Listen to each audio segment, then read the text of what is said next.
live. Cool. Hello, everyone. My name is Zora Diaz. I am the president of the Osceola Democrats, and we are here at Spill the Tea with OYD. This is a show where we're trying to get to know our local candidates who are running for election, especially before August 18th. And I'm here with my co-host, Rachel. Rachel, say hi. Hey there, everyone. And today we have a special guest with us, Miss Peggy Choudhry, and she is our current county commissioner, and she is running for re-election. Hi, everybody. Thanks so much for having me. Again, I commend you so much for doing this.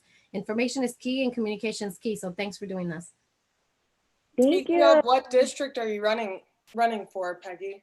And like what general area is that? Yeah, great question. So I'm running for County Commission District 1, and in Osceola County, that basically means more of the west side. If people are familiar with 192, it is from Thacker all the way down to the Four Quarters area, which hits the other three counties around us, Orange, Lake, and Polk.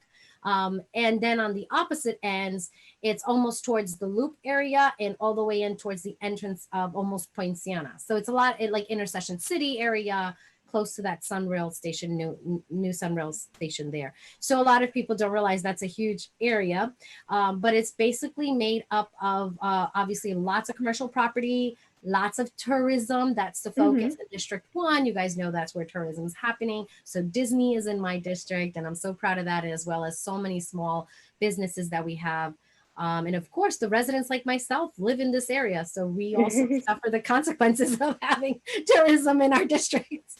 So yeah, so we have both. That is awesome. Now we are doing Spill the Tea. So I have my little cup of sweet tea.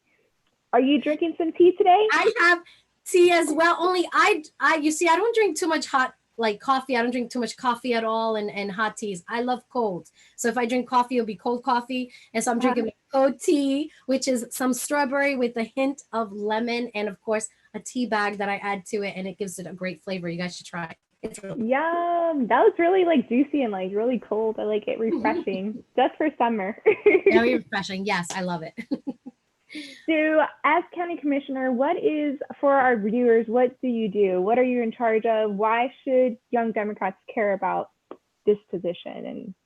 Well, it's definitely one of the positions people don't realize that actually affects the local people the most, right? Like even before I got into office, the reason why I did is because local politics was affecting my day-to-day life more than the federal government was.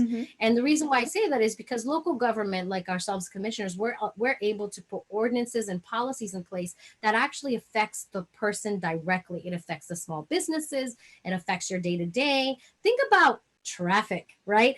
Think about your street lights. Think about your community's growth and what's around you. All of that is really local, and people sometimes don't see that, right? Because there's so many national issues, right, that we have concerns about. But when you're talking locally, that's what it affects. So it's great that young people, the younger generations to come, really truly should get heavily involved on not just participation and being part of boards and going to meetings and committees and letting their officials, local officials, know what they want to see in their future. Which is why for me, I started involving the young folks very, very early. I'm the first commissioner to start a student committee, which I love. It's one of my best committees. And it's 5th graders through 12th graders that tell me what they see in their future. And of course, we're total opposites, right? Because we're like, I'm thinking to myself, wow, that's so futuristic of the conversations we have. But that is where we should be looking. We should be looking for what your generation wants in 5 to 10 or 20 years, and then what your next generation wants. So to be involved is very, very important. If you're not involved, things are going to happen around you that you're not happy with. But in order to make sure that you and your family live a happy, prosperous life wherever you grow up in Osceola County, you have to be involved in your local office with your local officials. Definitely. That is so cool. Sorry. No, you're fine. You're fine. I was just going to say, Peggy, like to, kind of piggyback on that. What are some of the big issues that you've encountered, tackled while you have been in your position? You've been in there for 4 years. So what would you say are, some of the biggest issues you've had to deal with as commissioner? Yeah, I mean, well, as commissioner, first and foremost, I had to learn that it's sometimes politics could be a little bit like high school, right? And it was not something I expected. And I'm being straight up with you guys because that's my only way, right? I can only be honest. So it's a lot like high school, and I didn't expect that. So for me, I was, small business owner, just doing the day to day, hitting pavement, doing my job, doing what I had to do. And then when I got involved in politics, I'm like, oh, wait a minute. I had to take a step back and be like, wow, this is a lot like high school. Like there has to be some type of arrangements and things and made and how things are done. Well, I don't like that. I like to be very straightforward. I know some of you have seen how I've acted in a lot of my commission meetings, and I'm very honest on the dais. And a lot of times when there's something that doesn't make sense, I say it doesn't make sense, right? And one of the things I love to do automatically is involve the public when decisions are being made that are going to affect that community or affect us overall. But one of the things I've learned is that not just, trusting information given to you by staff, but you also have to do extreme amount of research on your own. So I've, besides like I own my business. So I've done a lot of research, on things that I had to do for my business to be successful. And if it's not successful, what do I have to do to fix it? But I go out and find professionals to help me do that. In the county, you have professionals, right? You have staff in place that gives you information and all of this. But as a commissioner, I think you have to take us more, that you have to do more than that, more than just your general small business type of mentality. It's like also involving the public, getting the input, seeing if the information you have in front of you is all the information you should have to make a sole decision, or if whether or not you should have some more information from the public that perhaps you did not receive or get or find for that matter. And sometimes, that is a little challenging because it may look like I'm against things when I'm not. It's just because I need to collect data, right? We need to collect information so that when decisions we make, it's for the masses. So we want to make sure it will be the best for most. Because let's be truthful, right? Could you please everybody 100% of the time? No, I can't even do that with my own family. So, doing it in a community is hard. But you try your best to represent the people that you represent and make sure that you hear their voices when it comes to the changes, ordinances, and policies being put in place. And of course, I've made mistakes, as a first timer there. And that's what's kind of taught me a lot about, how I should involve more of the public. And I'm proud to say that I've done the most amount of town halls than any other commission seat. I've done the most amount of participation with the people. I've involved in myself in ways that others are very surprised that a commissioner gets involved because they're not used to seeing that. But I think that's what needs to happen. We need Definitely. I think about, something that happened within the last 2 to 3 years. You've always been a really big advocate for the homeless. But you definitely stood up to the county commission and eventually went and formed this partnership with the Salvation Army. And to, your comment, you went and formed a committee of citizens, Right. like specifically for that. Can you tell everybody, kind of Yeah. like the Reader's Digest version of that? Because I think it's a Yeah. cool. Of course. I'm very proud to say, the people have been seeing that there's been a homeless population issue for quite some time. And obviously, what has been happening just doesn't work, right? And so you can't keep repeating the same thing. That's just crazy. So what I said is we need to come together, we need to figure out different ideas, and we need to come up with something different, which ended up being a resource center that could be used on a bigger entity where all these other small nonprofits could contribute, help, collaborate, and work together. And what was great is like, even though we had no support from the board, it was so great to see that the people still helped make it happen. It wasn't me by myself. We went out and we had, so many people get involved in the community and go out and do research and talk to different entities. And the one entity that stepped forward was the nonprofit. It was the nonprofit, the Salvation Army, that said, you know what, we know Osceola has been having this problem and we want to help and we want to participate. We just needed a voice. And so they found that in me and the people. And it was just awesome to collaborate. And we got it done with no support on the county commission. And I could tell you that I'm so proud of the citizens of Osceola, of the residents that got involved. We had not just leaders involved. We had other local officials that said, we need to get this done outside of my commission. We had other leaders from different nonprofits also say the same. We even had homeless people that were homeless at one point that are now homeless advocates to come and say this has to be done. So for the first time ever, Osceola County has a resource center in partnership with the Christian ministry that was already there that collaborate now together, and Salvation Army took that over and now is taking it to a whole other level. And I'm hoping that now when we start seeing these results, that we will get the support we need so that the funding could be appropriate and we could do a lot more. But we get there, little steps. That's another thing I had to get used to is everything takes forever. So I'm a very moving person. So I'm like, okay, we got to get this. Let's go get this. But I have to have a little bit more patience and know that, okay, it'll happen. We just got to do it correctly and in time. And there's a lot of red tape sometimes with government. But yeah, I'm proud of that. And I'm just going to thank the people because honestly, Rachel, it would not have happened if it wasn't for the people participation, because I need to see that movement, right? I need to see that interest too, because I'm not doing it for myself. I'm doing it for us, for our community. And that's why working together is the only way to get it done. Just to give people some context, just because I was at some of these board meetings when this was raised up with the commission, there would be people who would sign up to talk. Normally during a typical county commission meeting, you may have like 2 to 5 people who want to talk about something, citizens. And so just on Peggy's issue of building like a homeless resource center, there was easily like 35, 40 people that signed up that night to speak. It was a very long meeting, but it was incredible. Never the whole time that, I used to go to the county commission meetings did I see that in the coal ash. But I think so many people who were in support about something like positive, which you don't always see with government. So that was very interesting to see. I thought and it was great to see that the people not just came out once. It happened a few times. And it was great to see the consistency, right? Because sometimes people, when they get very passionate, they'll come, but they have work, they have lives. So it's hard for them to be consistent. But this was a consistent thing for about 6 to 8 months, consistently.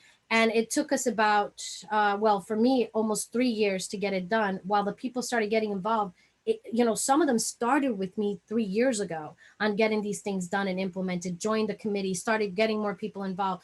So imagine things like, it takes time. Now, of course, it would have been best and better if we were able to get the support of the commission we needed, but we didn't. But it doesn't matter. It didn't stop us. And I'm that kind of person. Like if I'm told no, let's go around, let's see how we can get something good done when the people are asking for it. Because regardless, I'm not there for me. I'm there for the people that put me there. So. And then once it gets more successful, then you can always go back to the commission and say like, hey, we did this in spite of everything. Yeah. And, so it's not like it's like the end of the book there. No. And you know what? I would love the support. I mean, I think once we start seeing results, I think we'll get more people on board on the commission. And I'll be proud of that. And it'll be our thing then of the commission. It'll be all of us doing it. And again, it doesn't matter about the credit. I think what's important is that it gets done because the people need it. So however we can get it done moving forward, I'm happy to do. That's what we have to do. We have to work together to get it done. So, yeah. And Rachel was saying that, and this is when I went to the commissioners meeting, they were saying that there's a lot of people involved trying to make the homeless, advocate for the homeless in Osceola County and the coal ash. So I was wondering and I also volunteered with you before in a nature walk where we were picking up trash at, so that was really fun. Shingle Creek. It's Shingle Creek. So what direction should Florida head in when it comes to environmental sustainability? And can you comment on that whole coal ash issue for our viewers? Yeah. That was one of my lessons, right? I was the first commissioner to say this was wrong.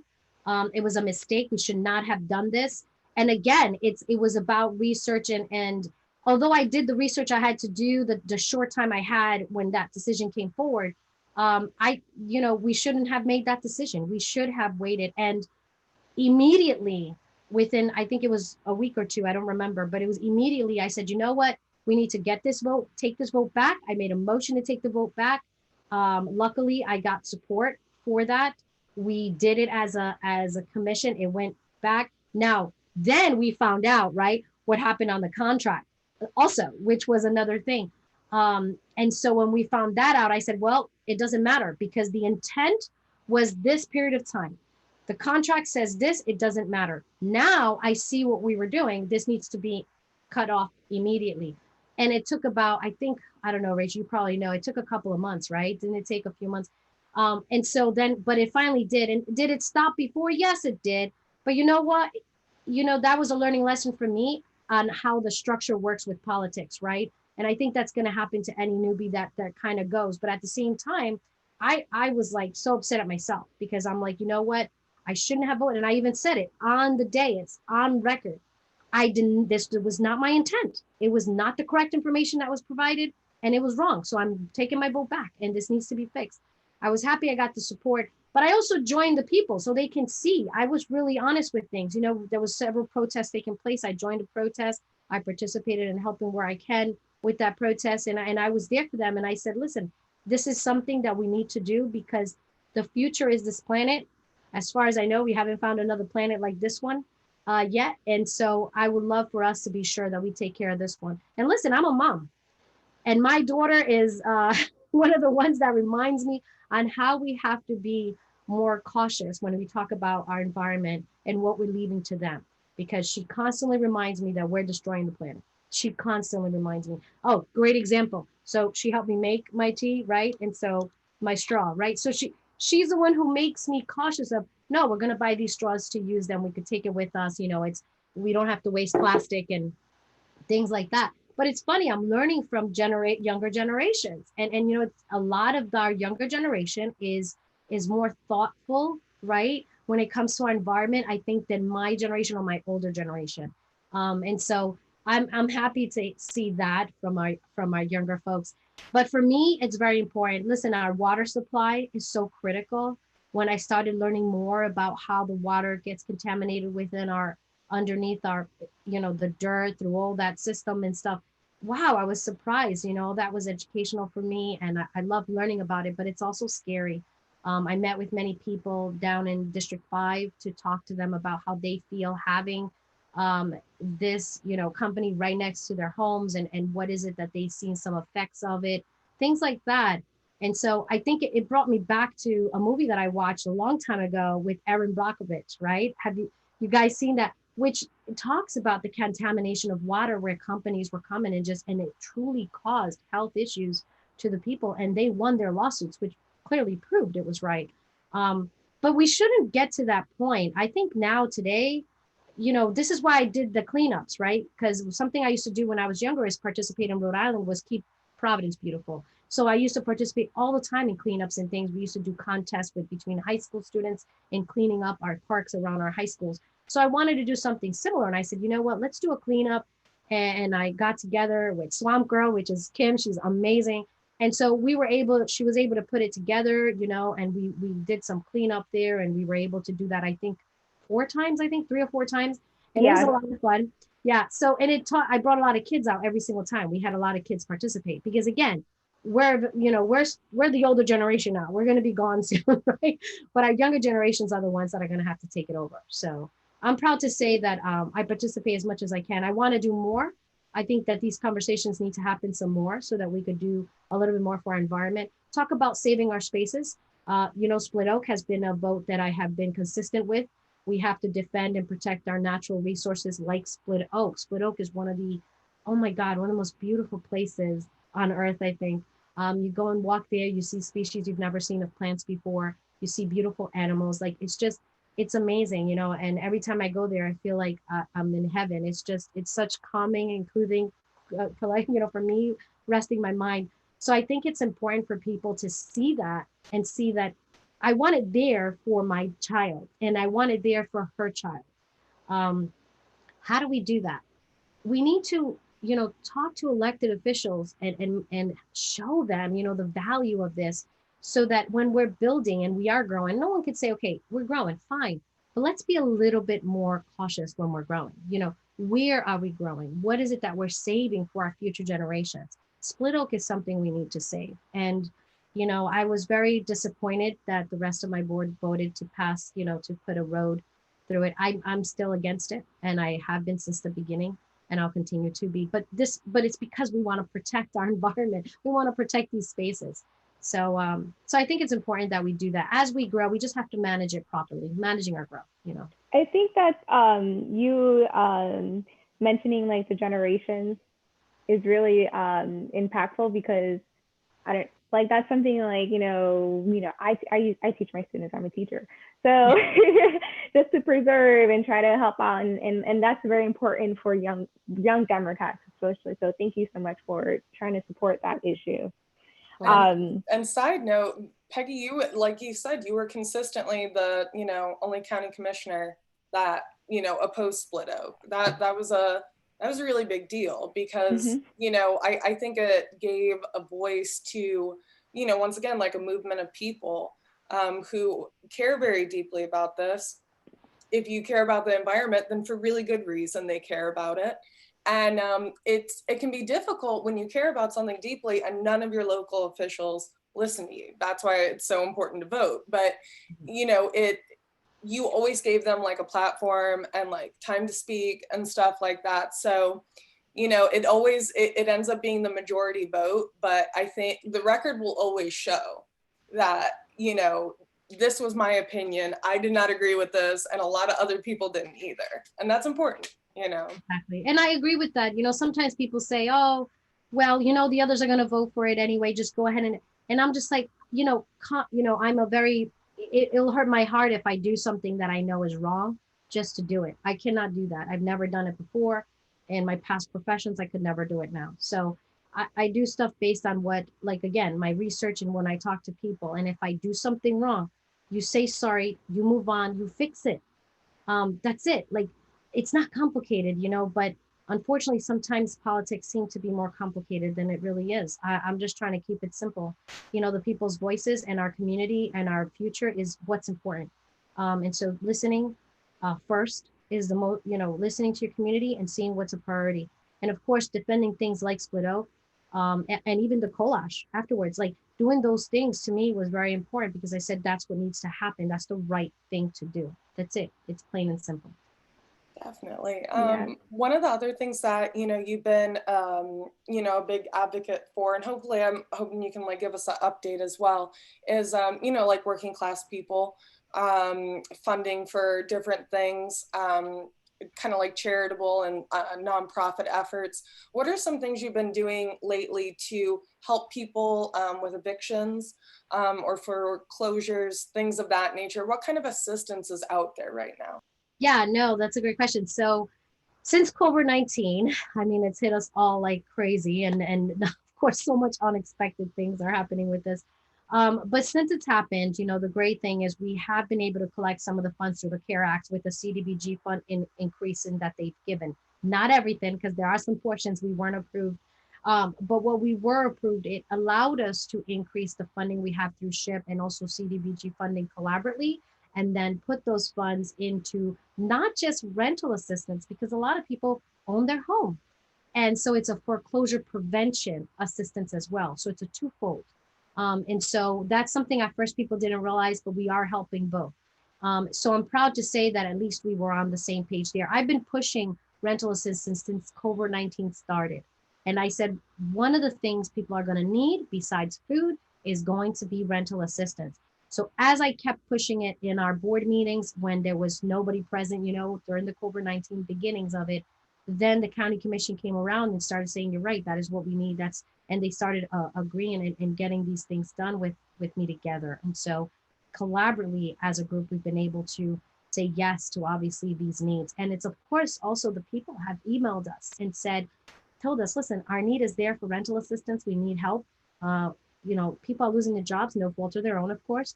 And so how are they going to pay their bills? The last thing we need in this county is for people to fall into homelessness. Because as you guys know, we don't have a great system for homelessness. We're still working through this resource center to get that system in place with the Salvation Army. And until there's a proper system in place where people can go through steps to get out of it, we need to make sure people don't fall into it. It's going to cost more tax dollars if that's the case, because it goes into all the other resources that people don't realize: hospitals, jail systems, corrections, all that stuff, administration. And so one of my biggest things is always fighting for the people's need now so that later it doesn't cost us more money. And we do the right thing at the same time. I mean, that's a no-brainer. So I'm happy to say that I'm going to continue requesting more funding even, because for me, I think that's going to have to be our focus. But one of the things that I've been also addressing on the board that I have not gotten support yet for is the fact that we have a huge population of families living precariously housed. We would all agree with that, right? Living in hotels, renting a room, right? Because they can't afford a whole home for themselves, things like that. And I don't know if you guys know this, but those funds that we're currently distributing, the CDBG and so forth, have lots of regulations through the state. So they do not qualify because it's not a permanent home. And my commission has made it clear that they want to only help the ones with permanent homes. But what I'm saying is, listen, if we don't help our precariously housed as well, what's going to end up happening? Well, the same thing we don't want to happen with the people that are permanently home is going to happen with those who are precariously home. Now, the challenge is a little bit more, obviously, because people are living in different places that, like I said, precariously housed, right? And in hotels. So how do you structure that? There, it's always going to be hard when you do something the first time. It doesn't mean you don't do it. It just means you find ways. Let's get a task force together. Let's get people again involved. That's the way I love to solve problems, is getting people on both ends. Get hoteliers, get different resources, get nonprofits, get the people living precariously housed involved in these conversations and saying, how could we address this, knowing that our funds are going in the right place for the right purpose? And then how could we address it so that they don't fall into homelessness? Again, if they fall into homelessness, it's going to be our problem anyway. Is that something that the commission has discussed at all? Because this virus and the fallout from it is affecting people in so many different ways. So have there been any discussions on how do we know that we're like spending money the best way possible? Like, are we meeting the actual needs? I know you said earlier that you were getting a lot of emails and stuff like that from people saying that's what they needed, but moving forward as people's needs change, how can the commission kind of keep a hold on that? Yeah, that's a great question. So you know how we are. So currently the program that we have available and we're helping people, those funds go directly to the landlord or to the bank, right? It doesn't go to the applicant. The applicant has to qualify, but it doesn't go to them. So when people say, how are you tracking? How do you know they're paying? Because we're paying directly. So that's how we know that. So that's one way that we've been able to sustain that, which is great. As far as the other way, I brought this up many times with the precariously housed. I have not gotten support for it yet. I'm going to continuously bring it up, but that would be run more with a nonprofit that could really address it and make sure that it's being paid out to the right entity as well. Because again, tracking the money is going to be very critical. Every penny is important. So it's important to be sure that it's tracked to make sure we're making a difference in a positive change for the future, right? Until people get back to work and so forth. As far as more future things coming up, so obviously with the food banks, we've been helping there, and we've been directly helping about 12 to 15 or so nonprofits around Osceola County, so people can go to the one closest to them, and they report to us as far as numbers, how many families they're helping, what are they providing, all of that. That's with the pantry system. And that's worked out very, very well. We've already done 2 distributions of funds for that, and it's worked very good. And that was funds already that we were able to provide, that we didn't have to allocate from other places. And currently, just so you guys know, right now, there hasn't been allocations of like general fund dollars in that specifics to anything. The stuff we're using is dollars coming from the state, from the CDBG and SHIP money. So those are monies already being provided to us in bigger bulk because of COVID-19. Now, the one place that we have not qualified, if you don't know yet, is that the money that like Orange County received to help residents and businesses individually. That's money that we have not received. And the reason why is because they did it based on population, which, it's so unfair to people like us, right?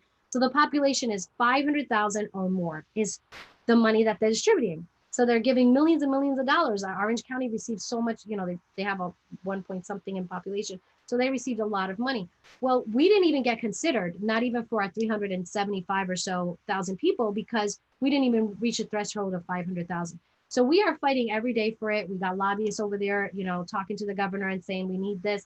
There's other counties that did not qualify, like Seminole, and about 30, I think they said 30 something others didn't. I don't know all of them, but they didn't qualify either. So the smaller counties like us that are in counted smaller population, we want that money too, because everybody needs the help. It's not fair that the bigger counties get it and not us. So we're going to continuously try to get that. When that comes, we're hoping it does. And when it does, that's going to enable us to do some more, kind of like what Orange County is doing.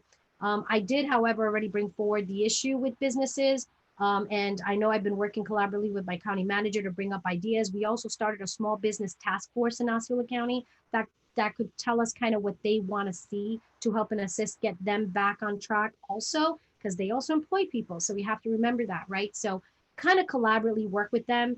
And you know, they've been amazing. They've been great. We've got the bigger businesses already opening on their own. They're doing their thing. And if we help businesses, let me be clear, it's going to be the very small ones. Like I've seen some samples from Seminole and that did not receive funding. What they're trying to do, they're going to be helping businesses that are 25 employees or less. So things like that, I love to do. I think that's the core of the small businesses that would need the most help. Because they may not have qualified for other things. And those businesses that did receive funding from somewhere else through COVID-19, then they probably won't qualify for a program that we would create here, because we want to help those who weren't helped, right? To make sure everybody gets a piece of the pie, right? So yeah, so things like that are going to happen in the future, and I look forward to working collaboratively with my commission to try to help the businesses as well as residents as well, some more, hoping that more funding could come down for that. I got two questions, different ones. So I know you have a background in hospitality industry, and now with COVID-19, that was drastically affected. So what does the future of tourism look like? And I also have a question, if this is related, kind of related, but from a viewer who's currently on YouTube, and they want to know who's responsible for the overdevelopment of Osceola County in the last few years. So Okay. those are the two. Yeah, those are That's a big question. I wish I knew who it was, because I would definitely be talking to them. No, just kidding. It says anonymous. But I guess they're watching. No, but thank you for watching first and foremost, and for participating. And listen, nobody has to stay anonymous, because I love critiques, okay? Because the only way to get better into fixing things is by criticizing what's currently happening in order to fix it, right? But let's do it collaboratively. Let's do it together. Now, I inherited a lot of what's happening today. Just like any other official that, may get into office for the first time, they inherit a lot of issues that come forward years after, right? That have already been approved and so forth. Things like that can't change. However, I can tell you, when it comes to the growth, there's been a lot of changes made since I've been there. And I've been an advocate for making sure that developers pay, like everybody says, their fair share. So we've increased those costs to the highest possible. We're actually the most expensive, aside from, I think, Hillsborough County, the only other one, to build in Osceola County. So when people talk about, oh, we're not charging, before, that's true. But since I've taken office, we've changed that. The other thing is, when people build, if you look at it, you see some of the things they build, it kind of looks cheap, right? It doesn't look, it's like a box thing or whatever. We've also changed standards, and we've worked with developers to do it together. And we said, we need to change these standards. They need to be good build development that we want to see. Now, how did that affect us in the long run, though? Some of the things we want to see, for me, is affordable housing. And I want creative ways of bringing more affordable housing, And so developers, when they talk to us, and their heart's in the right place, for most of the time, they say, okay, we want to do it, but we've got to make sure the math also works when it comes to paying everybody out that's going to be building the job, right? And doing the job, and then their profit or whatever. So I say, okay, well, how can we get this done? So it's a matter of making sure that everything could be collaboratively worked together when we talk about it. Can it be done? Yes. I think even with the fees we have today, we can be creative when we talk about affordable housing. I have been bringing forward ideas for years now when it comes to living in different types of spaces. Not everybody wants a 1,200 square foot home. Okay, let's agree on that. Not everybody wants that. Some people want a smaller home. Some people want a bigger home. Well, we need to provide the smaller home options so that not only it's more affordable, but they could own. Because people in different parts of this country, not just around the world, but in this country, own smaller lots. They own smaller homes. In New York City, when I was in John Jay College, I was living in like a 300 square foot apartment, and there's like 3,000 a month, but I was living there with a roommate, right? So and it was fine with me. I was like, this is cool. I can afford it. It's close to school, whatever. And so, at the end of the day, I think during different times of people's lives, they're going to want different choices. And I feel that Osceola doesn't have those choices. So when we talk about growth, let's come together and talk about these ideas. Some of my ideas were not considered on this commission, and that's okay. That's what happens in politics. This is why you need to pay attention, when you're voting, seeing whose ideas you mostly relate with when it comes to growth, and whose ideas you relate with as how they voted for such a long time. People don't realize I'm still the only new commissioner on that board since 2016.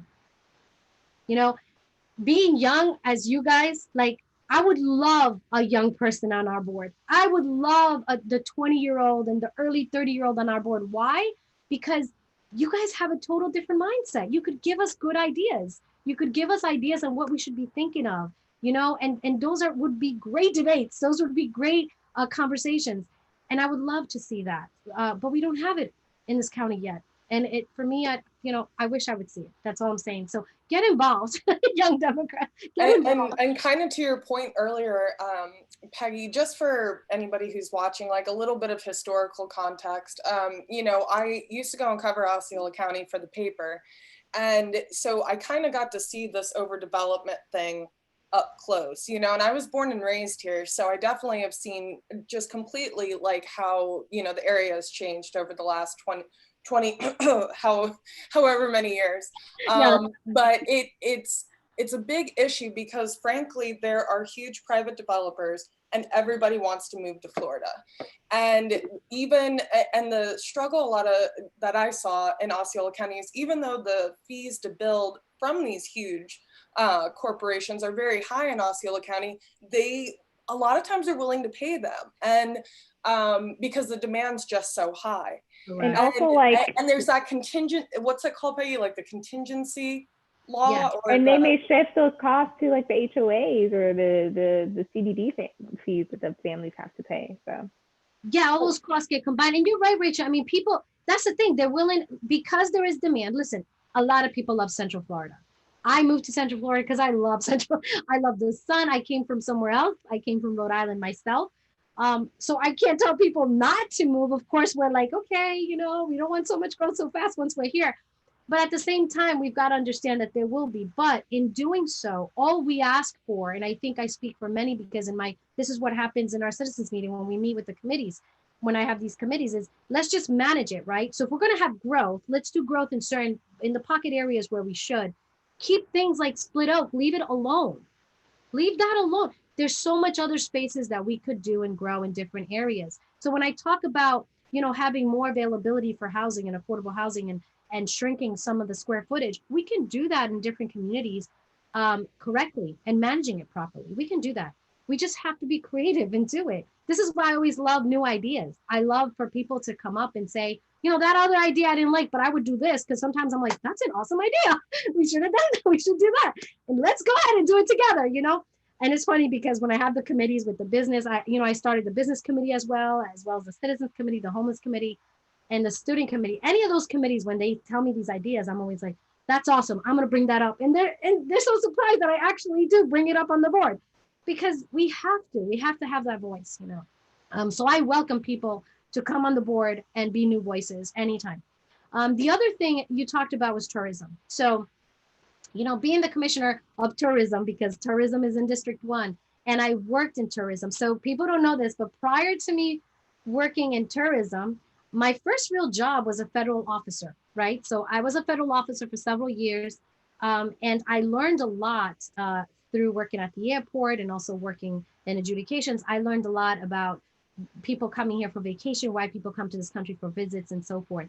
And through that, it gave me an interest of saying, I want to open up my own business. My father had his own business, me growing up, so I kind of loved that. And so I left the service and I went to do the hotel industry. And it was funny because at first I'm like, oh, I'm not going to keep this long. It's just going to be kind of like a flip, that type of thing, because I loved doing the business. But I ended up keeping it. The market crashed. Remember, we were back in that whole market crazy time. And I kept it and I ran it. And I could tell you it was 9.5 years. And I went through the roller coaster ride that you could imagine. It was like this, like crazy. And I almost lost the business. I had to find creative ways of keeping it and not losing one of our biggest family's investments. And, believe it or not, it was because of ordinances and policies being put in place, which is why I got involved in local government more. I started becoming the voice of the small entities, of the small businesses on 192. Most of them are from different countries, or some of them don't speak English very well, or at least they say they don't. I think they do, but they say they don't because they have accents. I don't know. I think they're fine. So they kind of started using me as their representative, and I have a big mouth and I love to talk, as you can see. So I would go to the meetings, I'll be like, this is wrong. Why are you guys doing this? And try to speak to my commissioner, try to speak to the sheriff and talk about, all these issues that we were having. And I wasn't getting anywhere. And I was like, this is not America. We're supposed to be at least getting meetings and trying to see how we could work together. All I was asking for is meetings. Something as simple as meeting with my local official was becoming impossible at that time. And I'm just like, that is unheard of. This is why a lot of people always say, oh, Peggy, you're so accessible. I could call you on the phone or I could email you, you'll email me back and come to my meeting. I said, yeah, because that was one of my critiques from any local, if it's any local official, we should be available, period. That's our job, right? So I made myself accessible that way on purpose. I know that that's what's needed, but that's why, because I also suffered it. So, when tourism to me became so important because I seen how we depend so much on our vacationers here in Osceola County. It is our bread and butter, right? Nobody would say otherwise.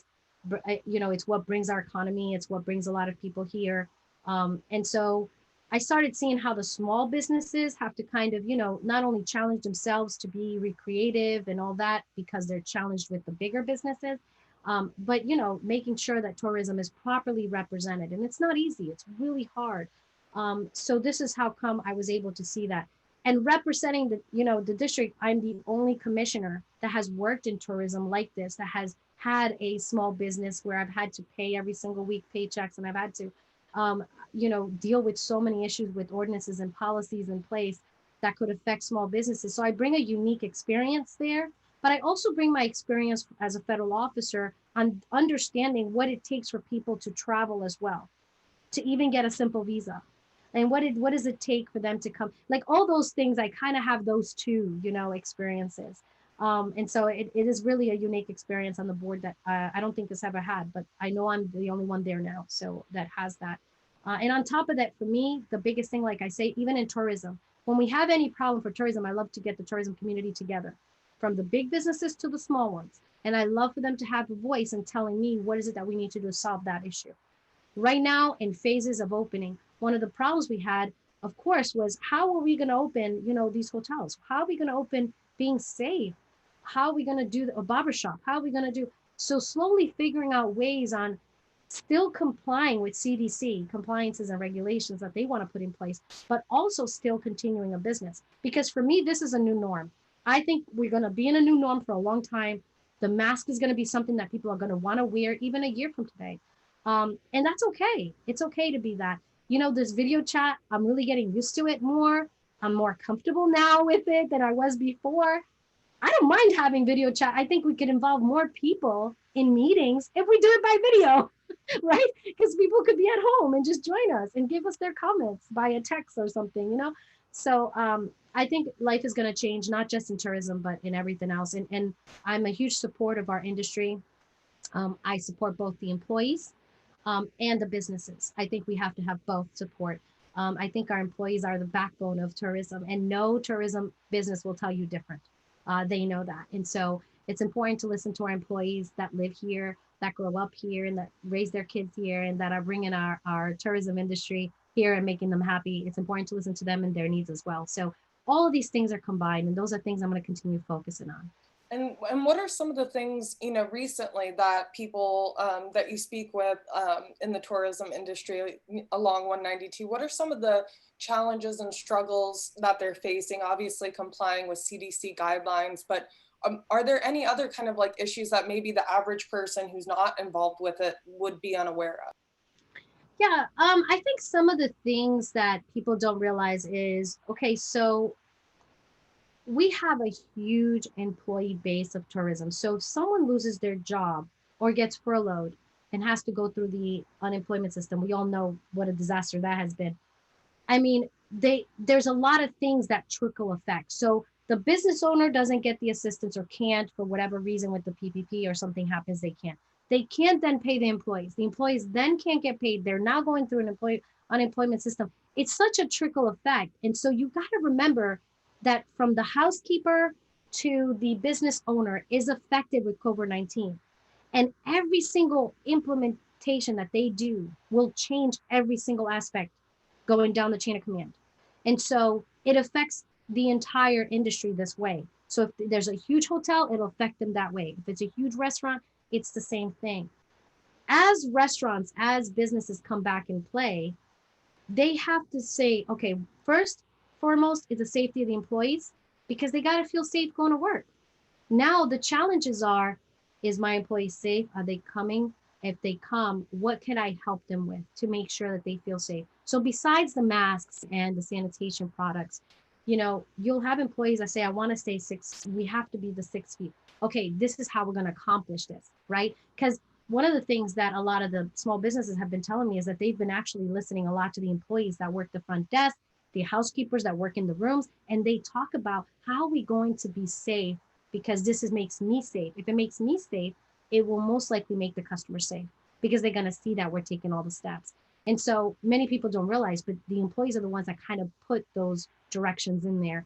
And the ones that have to put it all together so that it could be followed and get the products or the things that they need are the owners, right? Or are the general managers. And so that's how it's being done. Sometimes, people think it's always done from the top bottom, but not always. People's input from the bottom up is also important. And I've seen that happen time and time again.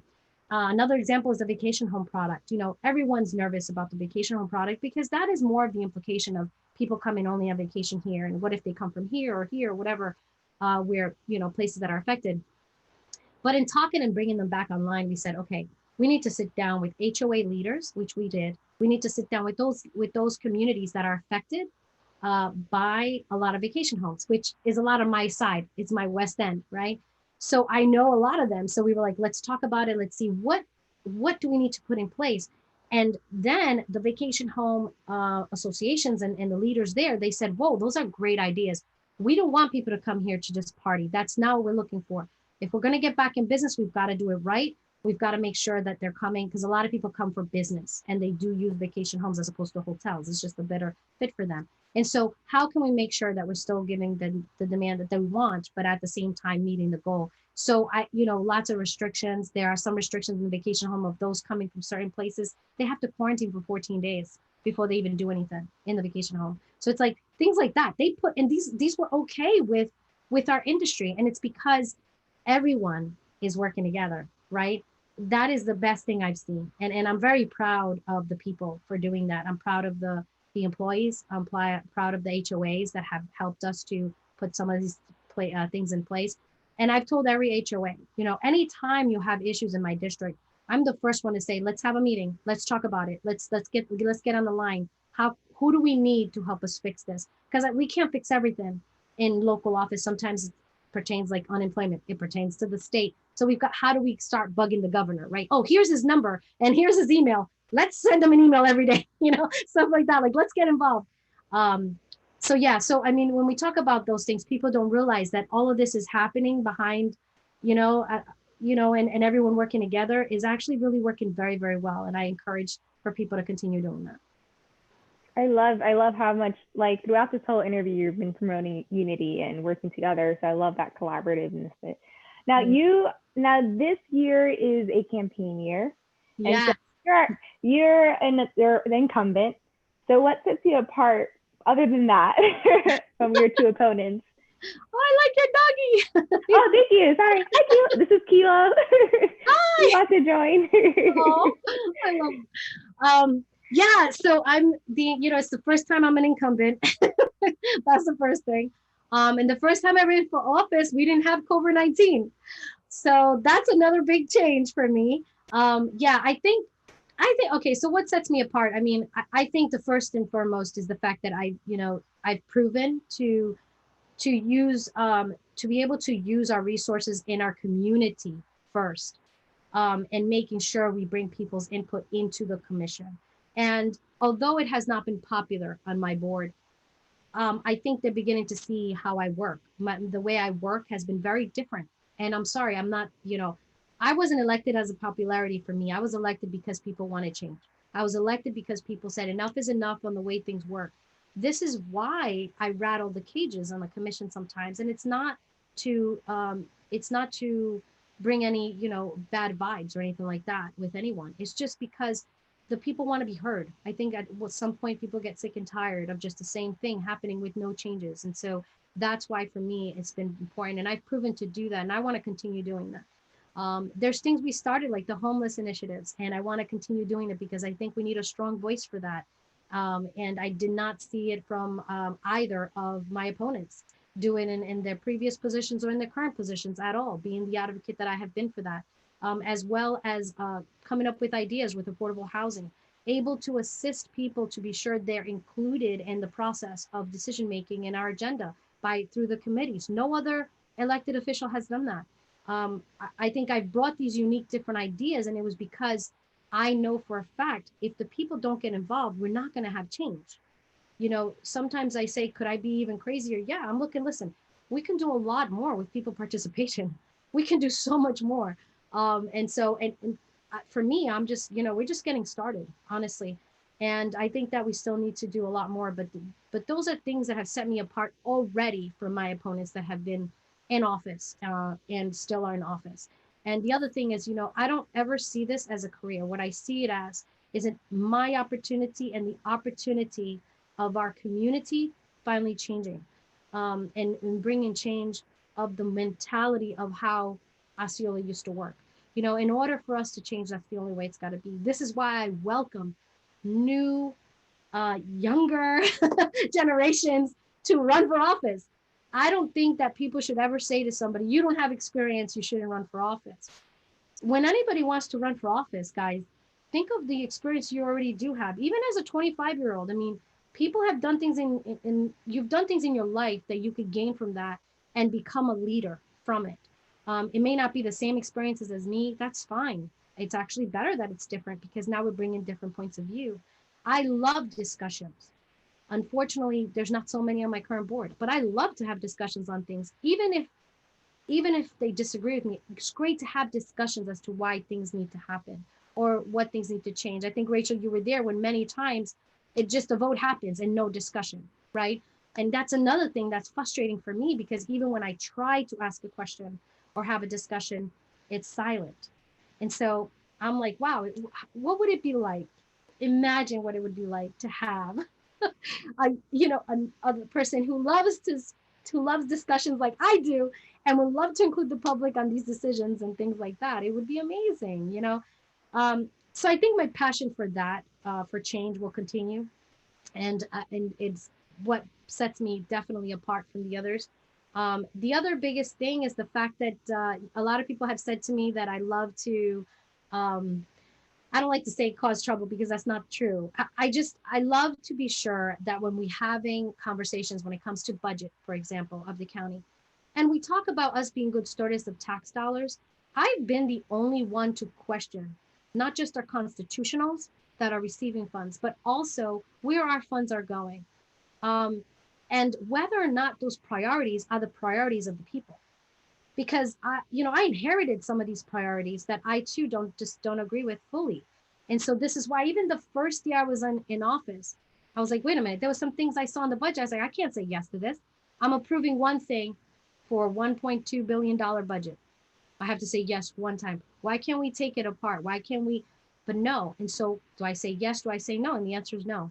I'm not going to approve something unless I could fully understand and say, okay, I could, that's not a bad idea. We could continue doing that. Or if we need change and the budget really shouldn't be going there, then I don't agree with that. And I've said this in public record, so it's not a secret to my other fellow commissioners. It's, many times I've questioned our budget and it's always been back to the same thing. I'm not afraid to ask these questions in public. I'm not afraid to say what I need to say. That alone sets me apart from the others. And you don't believe me? Look at the records. The other two candidates are they've both been elected officials, if not current, before, right? One of them was the previous commissioner that I replaced in 2016, and the other one's the current mayor. Well, look at the records. See where they stand when they actually vote, not when they're in front of you talking to you and telling you what you want to hear. I think a little bit of context for people, just so, people who may not be as aware of, local government politics as we are. It's a very interesting race that Peggy is in. So she is running against Jose Alvarez, who is the current mayor of Kissimmee. I believe he served there for 8 years, but only 4 years as mayor. Before that, he was just a member of the commission. And then you also have Mike Hartford, who had sat in your position for 8 years, and then Peggy beat him. And so now he's like trying to get a seat back. So it's a very interesting race because everybody on, that ticket is kind of known. Normally there's always like that one person where it's like, who is that? But all of these people on the ballot have like, very interesting backgrounds and stuff like that. So, and all of them are Democrats. So your race is going to be decided in August, correct? Not even November. It seems like it right now. We qualification is not done yet, so you never know. But yeah, it seems like it. I mean, I have heard different things, And listen, I welcome anyone to jump in races, whether it's mine or others. I think that that's our right as Americans. And I actually encourage, if people want to ever learn how to run for office, run for an office, and you'll see, or volunteer for one, they say, but I would say run for it, and see what it's like. It's very difficult, but at the same time, it's very rewarding, because you're able to learn so much from people talking to them. This time, of course, it's very different because COVID-19 hit. And so the conversation's a lot different when it comes to the face-to-face. We can't have that conversation. And I love meeting with people and talking to them, but it's just been a little bit different for that. But yeah, I mean, it's going to be, I think our race is going to be very interesting, and I would love to have everyone participate in it, of course, and vote. Don't forget to vote. Everybody should always remember to vote no matter what. But again, I'm very different than them, and my record proves it. My record proves that I've been for the people. As a matter of fact, when the hashtag started with the People's Commissioner, I was so proud of it. I was like, oh my gosh, they did a hashtag for me. And then I started using it, the People's Commissioner. I love it. And so I'm proud of that. And it's because I think just because it really truly shows my efforts that I've been trying my best to just represent the people. And that's what I'm going to continue doing. Yes, and I wanted to thank you for being the first county commissioner on our show. So this is our first county commissioner interview, so thank you. Oh, I would love to do more. Let me know. Let me know. We've been ending the show with something just to warm our hearts and just to remind us why we love Osceola County. And so where are your favorite places to spend in your district? District 1? Well, not just my district. Or Osceola County. Yeah. No. Listen, I love my West End. I live on the West End. I love it. For those who don't know, it's like, past the I-4 from 192, more further west up. I love my different, let me tell you, in my district, if you guys don't know it, my communities, my little pocket communities are so different, but they're so unique and so beautiful. We have Celebration, which many people are familiar with. It's a beautiful, very unique place that people go, especially for Halloween. Can I just say, so many kids go for candy there.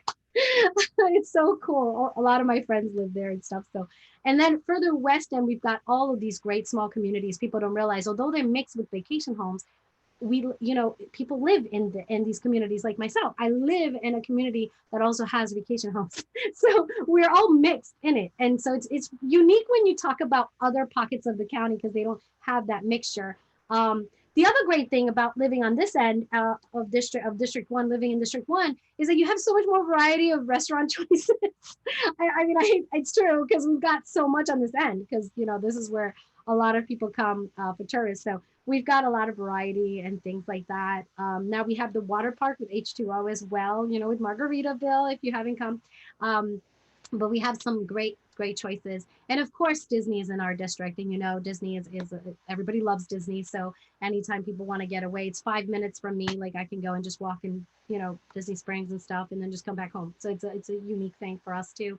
But of course, our natural spaces to me are important again. And I only have one natural space, which is Happy Trails, a community. It's called Happy Trails. Isn't that a beautiful name? Happy Trails. I love it. So that community is like 5 acres or more. It is a residential community, but it is one of my only places that I have like a rural living area in District 1. That is the one that I have, and I'm so proud of. And my family loves it. We love Happy Trails community. And I'm also going to be living there hopefully soon too, because I love the whole space, living in natural space. But of course, I love, like when we talk about parks, in District 1, a lot of people don't realize that most of our communities all have their own parks. So it's very simple to get to the park, and the kids can go play. They have swings, they have, all that stuff.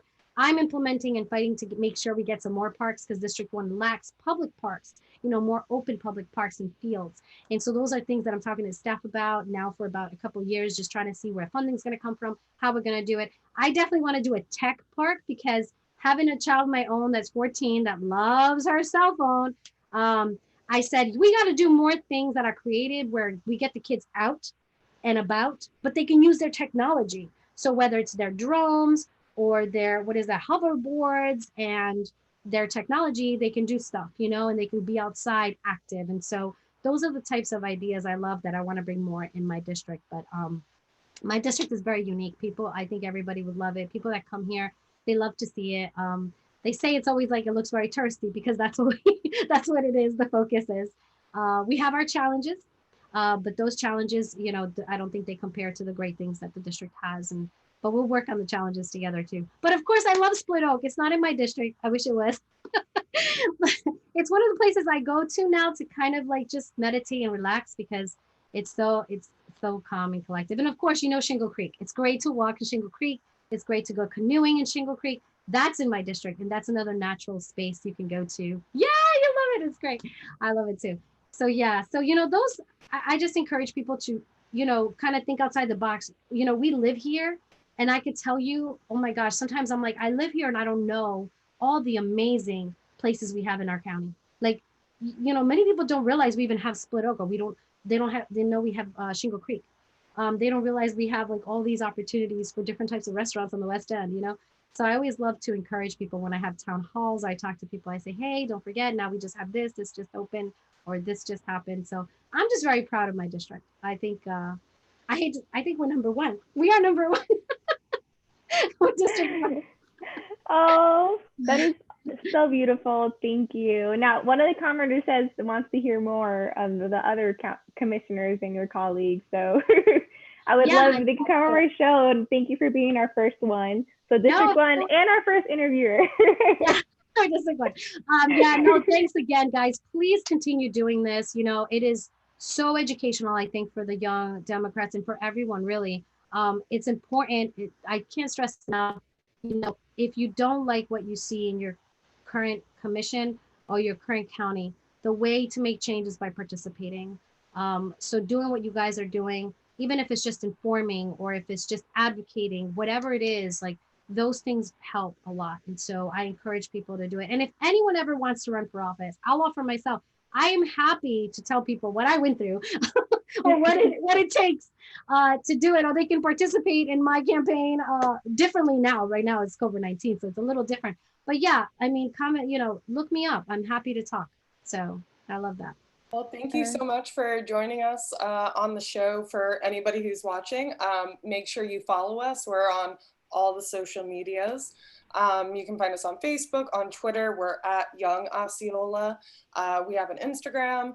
So this is a great way. If you follow us, you can see the new candidates that we go and we interview. We've already interviewed 14, Dora, I think.